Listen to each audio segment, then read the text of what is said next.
श्री स्वामी समर्थ सर्वांना. मुलीच्या लग्नानंतर मुलीच्या वडिलांचे मनोगत बायकोला उद्देशून. आज मुलीला सासरी पाठवले, नकळत तुझे बाबा आठवले. तिला सासरी पाठवताना आपल्या संसाराचे चित्र डोळ्यासमोर सरकले. तू घरी आलीस तेव्हा वाटले तुला सगळेच यायला हवे, तू सगळेच करायला हवे.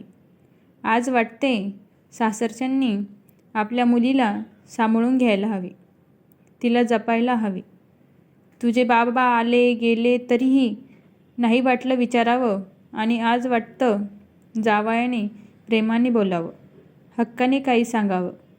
तुझे कष्ट, तुझी मेहनत सगळं कसं गृहीतच धरलं.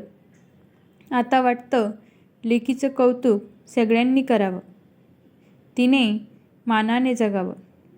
बघता बघता वर्ष सरले, लेकीला दिवस गेले. देवाकडे एकच मागणे, तिला एक गोड परी द्यावी. म्हातारपणी का होईना, पण नवऱ्याला तिची किंमत कळावी.